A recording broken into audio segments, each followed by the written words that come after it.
Les présentations, il y a ceux qui prennent la parole, il y a l'exécution. L'opposition n'est pas mêlée, elle n'a jamais été mêlée ni de près ni de loin. C'est un sentiment douloureux pour moi aujourd'hui d'avoir raconté des bobards sur l'opposition togolaise. À l'époque, en 2013, nous avons tous une conscience. Il y a ce monde, il y a l'autre monde que le bon Dieu nous réserve. Je suis musulman, je crois à ma foi à la main de Dieu, mon âme repose en ses mains. Donc il peut le prendre quand il veut, comme il le veut. Je me suis rapproché pour vous faire ma part de responsabilité dans ces incendies des affaires, des marchés, de celles de Lomé et de Kara, que l'opposition, le ministre et le président de l'Assemblée, M. Agboume Kodjo, M. Jean-Pierre Fall, et de ses collègues, comme je viens de citer, Maître Attages Ajavon, Jules Benoît Fangwedi, ces autres ne sont pas les responsables qui ont brûlé les marchés de Lomé et de Kara, que c'est le gouvernement en place qui a organisé toutes ces complicités avec mon accord pour inculper l'opposition et les couler en prison. Pourquoi tu as accepté de faire ce mensonge qui est une calomnie? Pourquoi tu as accepté? Monseigneur, tout à fait, vous avez tout à fait le droit de me poser cette question. Vous savez, j'ai été arrêté, l'endroit là où on nous aimait, j'étais sur l'effet de la torture. J'ai été torturé pendant des jours. Et la justice aussi qui a été à la botte de cet acte criminel. Quand je parle de la justice, certains magistrats qui ont comploté avec le régime, l'armée, des conseillers du chef de l'État, y compris le chef de l'État lui-même, et le procureur de la République, Blaise Paul et Sol Lizam, qui ont tous contribué à cette association criminelle pour que je puisse contribuer, me donner un accord d'assurance d'inculper l'opposition. Je ne l'ai pas fait, monseigneur, sous prétexte pour me donner raison ou avoir un rendement financier pour un lendemain meilleur, que j'appelle un lendemain satanique si je reçois cet argent de la main de ce mouvement en place. Quand on m'a fait présenter à la télé pour une première fois, ce n'était pas volontaire, ce n'était pas amertume et pas torture auquel je n'avais pas le choix. Et c'était la seule façon de me faire parler, et je n'avais pas l'idée parce que vous avez l'âme qui est plantée sur votre tête. Vous êtes obligé d'accéder parce qu'il faut être à ma place, monseigneur. Je ne souhaiterais jamais qu'un fils ou un fils de cette nation raconte encore une fois ce genre de situation.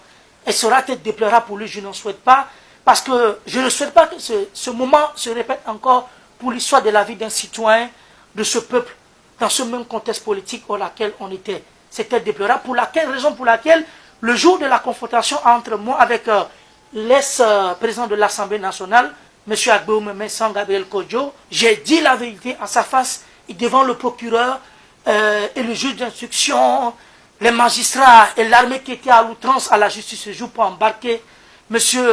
Agboume Kodjo pour une destination à la prison civile de Mango qui était réservée pour y passer 20 ans d'emprisonnement, pour une justice bancale qui était préservée et réservée entre la justice, l'armée et le pouvoir en place, qui était une complicité unique, elles avaient le sens de le pratiquer.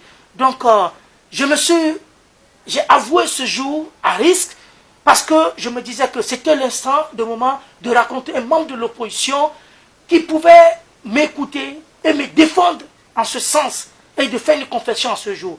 Ça n'a pas été facile, ça n'a pas été après la confession que j'ai faite devant le procureur de la République, par sa complicité même devant M. Agboume Kodjo, puisqu'il y avait des avocats au jour dans le bureau, si j'ai une bonne mémoire, comme Maître Joe Vigali, plutôt qui était là ce jour, et certains avocats, Maître Agbougan, Maître Agbougan, si je m'appelle, ou certains avocats qui étaient là, et à ce jour que j'ai dit la complicité au fait que la justice participait pour inculper l'opposition togolaise dans ces affaires, et qui m'a coûté très cher, vraiment cher, que je me suis retrouvé dans des situations les plus difficiles, que j'ai été pris de la prison civile de Lomé pour être transféré à la prison civile de Kara, auquel j'ai passé tout 5 ans, 21 jours que j'ai passé en prison. Il n'y a pas de mots pour y décrire ce genre de torture. Ils le savent bien, ils nous ont fait du mal, et aujourd'hui, monseigneur, juste pour vous dire, en ce moment, nous avons des séquelles de la torture auquel on vit, moi et mes collègues qui ont été libérés sous l'égide d'un dialogue de la CEDEAO, du président Nana Akufo-Addo, auquel je rends hommage, et du professeur Alpha Condé, qui ont lutté avec l'accord de la CEDEAO et sous l'égide de certains diplomates africains auxquels je jette un coup d'œil du président Mohamed Bouhari et de son représentant, et ceux qui ont participé en fait qu'on puisse déboucher à une entente entre le pouvoir et l'opposition.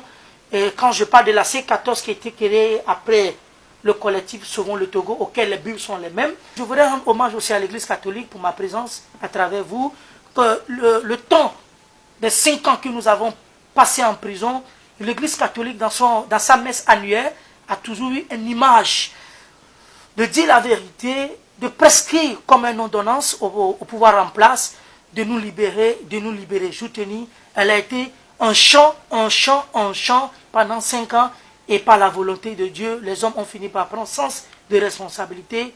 Avec la lutte des hommes et la volonté de Dieu, nous avons recouvert une liberté, mais auquel je qualifie cette liberté d'une liberté empoisonnée, parce que nous sommes libérés, mais il y a des discrétions, des indiscrétions de cette libération, des intimidations par le pouvoir, qui nous intimident de ne pas parler, on n'est pas en sécurité, nous sommes bloqués dans le pays, on n'a pas droit à parler de ce dossier, nous avons marre, nous avons nos mères, nos soeurs, nos filles, parce que c'est tout un cordon ombilical de ce peuple qu'ils ont brûlé, de génération en génération.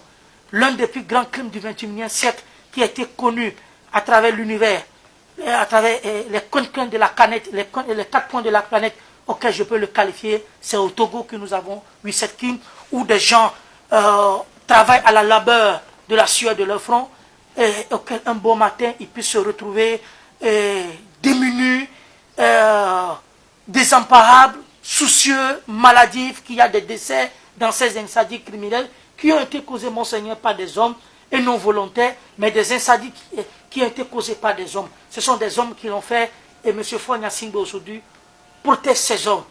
Il les protège, il ne veut pas les dévoiler. Nous avons le nom de ces criminels qui sont là, Monseigneur, et à travers vous et à travers le monde entier, nous demandons qu'il y ait une justice. Parce que cette justice qui est à la botte du régime en place, qui est un camp satanique, qui collabore sous la direction de M. Faure Gnassingbé, ne peut pas aujourd'hui être en mesure de rendre une justice. Parce que ceux aujourd'hui qui sont les vrais responsables et coupables de ces incendies, aujourd'hui se trouvent dans la maison de M. Faure Gnassingbé. Moi, ce qui me va à l'endroit le plus sensible, auquel je voudrais juste l'avouer, j'aimerais juste vous dire que M. Faure ait le courage à 2 mains de dévoiler les criminels, qui ait la volonté de déclarer le nom de ces criminels. Parce que j'ai fini par constater qu'il jouit de ce crime, il profite de ce crime, il vit de cela. Et ceux qui ont brûlé ces marchés, ce sont ses collaborateurs. Il en sort au courant. Bon, écoutez, moi, une petite histoire. On a parlé de kérosène, qui a servi à brûler de façon extraordinaire le marché. Alors, comment est-ce possible que les gens de l'opposition puissent on les accuse? Effectivement. Comment est-ce que c'est possible? Le kérosène, c'est une affaire qui est entre les mains de l'État, non? Des hommes de l'État, non? Effectivement. Explique-moi un peu comment tu es arrivé à même pour la torture et à éliminer des innocents. Monseigneur, avec toute confession et tout le respect que je vous dois, j'aimerais encore une fois à travers vous présenter mon énorme pardon envers la classe politique. Quand je dis la classe politique, M. Jean-Pierre Fabre, M. Agbo Mekodjo, Zeus Ajavon, et Jules Benoît Fangbedi, Pandé Adjaré,